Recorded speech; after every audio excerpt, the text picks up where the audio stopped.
Shalom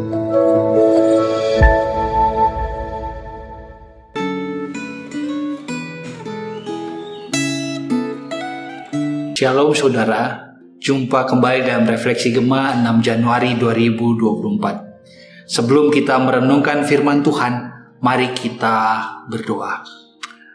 Tuhan Allah Bapa kami, Allah yang kami kenal di dalam Tuhan Yesus Kristus, puji dan syukur Tuhan kami naikkan kepadamu.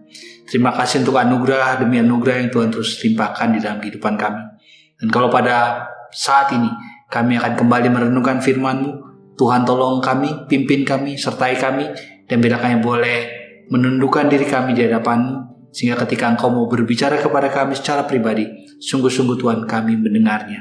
Terima kasih Tuhan, kami serahkan waktu perenungan firman-Mu ini ke dalam tangan-Mu saja. Sertai kami dan berbicaralah kepada setiap kami. Di dalam nama Tuhan Yesus kami berdoa. Amin. Saudara-saudaraku yang terkasih dalam Tuhan, Refleksi Gema hari ini mengajak kita merenungkan firman Tuhan dengan topik berkat rohani bagi yang dibenarkan, yang terambil dari Roma pasal yang kelima, ayat yang pertama hingga ayat yang ke-11. Saudara dapat membaca selengkapnya, namun pada bagian ini saya akan memulai dengan membacakan ayat yang pertama hingga yang kelima saja. Demikian firman Tuhan. Sebab itu, kita yang dibenarkan karena iman, hidup dalam damai sejahtera dengan Allah melalui Tuhan kita Yesus Kristus. Melalui Dia kita juga beroleh jalan masuk oleh iman ke dalam anugerah ini. Di dalam anugerah ini kita berdiri dan kita bermegah dalam pengharapan akan menerima kemuliaan Allah. Bukan hanya itu saja, kita bermegah juga dalam kesengsaraan kita. Karena kita tahu bahwa kesengsaraan itu menimbulkan ketabahan. Ketabahan menimbulkan tahan uji, dan tahan uji menimbulkan pengharapan. Pengharapan tidak mengecewakan, karena kasih Allah telah dicurahkan ke dalam hati kita oleh Roh Kudus yang telah dikaruniakan kepada kita. Saudara-saudaraku yang terkasih dalam Tuhan, restatement dalam bukunya Petualangan Menjelajah Perjanjian Baru menjelaskan makna dibenarkan dalam surat Roma dengan sebuah pengertian bahwa seseorang memperoleh status dibenarkan ketika dirinya percaya kepada Yesus. Dengan kata lain, pembenaran adalah status benar di hadapan Allah yang kita terima ketika Yesus masuk dalam hati kita. Status tanpa cacat atau celah, seakan-akan kita tidak pernah berbuat dosa.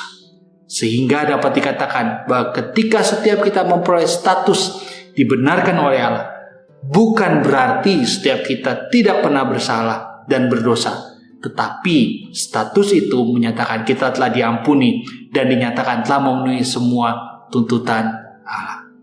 Saudara-saudaraku yang terkasih dalam Tuhan, ketika setiap kita dibawa untuk dapat mengerti makna dibenarkan oleh Allah melalui surat Roma, maka setiap kita didorong untuk dapat melihat dan memahami bahwa hal itu bukan hanya sebuah label rohani yang diberikan kepada seorang Kristen, namun sebuah status yang menegaskan akan perbedaan yang mendasar dalam kehidupan seseorang yang percaya kepada Yesus Kristus.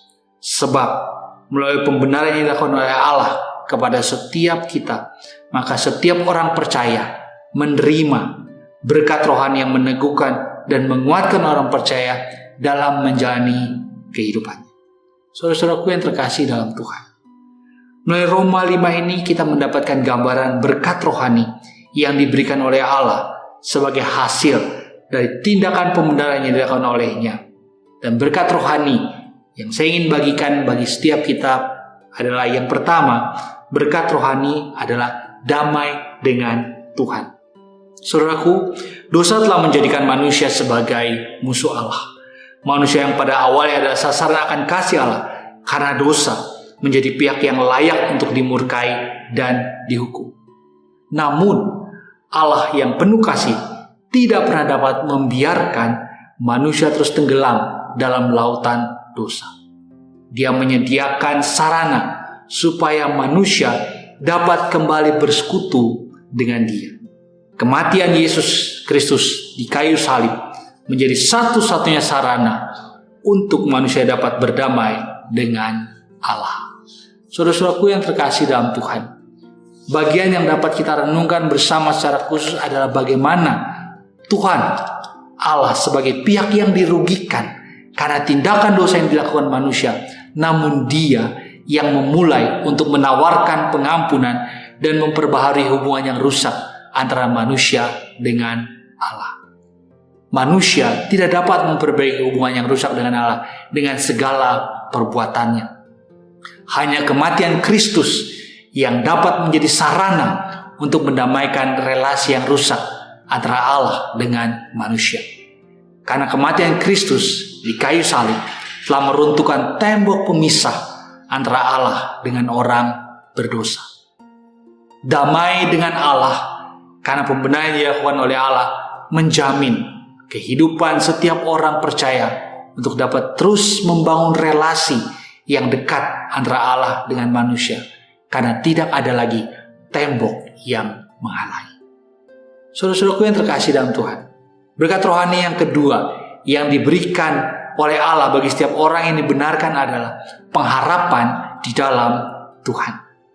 Status sebagai orang yang dibenarkan telah membawa setiap orang percaya untuk dapat melihat segala sesuatu yang terjadi di dalam hidupnya, termasuk kesulitan yang dialami, melalui kacamata Allah. Sehingga ketika kesulitan itu datang menghampiri hidup, maka setiap orang percaya akan diberikan keyakinan bahwa Tuhan pasti akan memampukan untuk menghadapi kesulitan yang ada.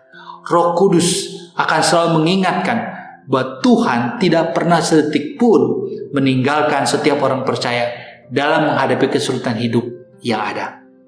Saudaraku, pengharapan dalam Tuhan karena pembenaran yang dilakukan oleh Allah menguatkan kehidupan setiap orang percaya untuk dapat terus melangkah maju dalam hidup, sekalipun banyak tantangan ataupun kesulitan yang harus dihadapi, karena Allah terus ada bersama-samanya. Firman Tuhan hari ini menjadi pengingat bagi setiap kita, bagi saya dan bagi saudara, pribadi-pribadi yang telah dibenarkan oleh Allah, bahwa hidup kita sebagai orang percaya adalah hidup yang didasarkan kepada relasi damai dengan Allah, bukan relasi permusuhan. Setiap orang percaya juga terus diingatkan dan dikuatkan ketika menapaki hidup yang penuh dengan kesulitan yang ada. Allah terus ada bersama-sama dan Allah yang terus memberi pengharapan. Kiranya firman Tuhan hari ini terus boleh menguatkan saya dan saudara dan meneguhkan setiap kita sebagai orang-orang yang benarkan Allah. Marilah kita menjadi kehidupan kita dengan terus bersandar kepada Dia saja. Tuhan memberkati. Amin. Mari kita berdoa. Tuhan Allah Bapa kami, Allah yang kami kenal di dalam Tuhan Yesus Kristus, kami sudah selesai Tuhan untuk boleh merenungkan firman-Mu.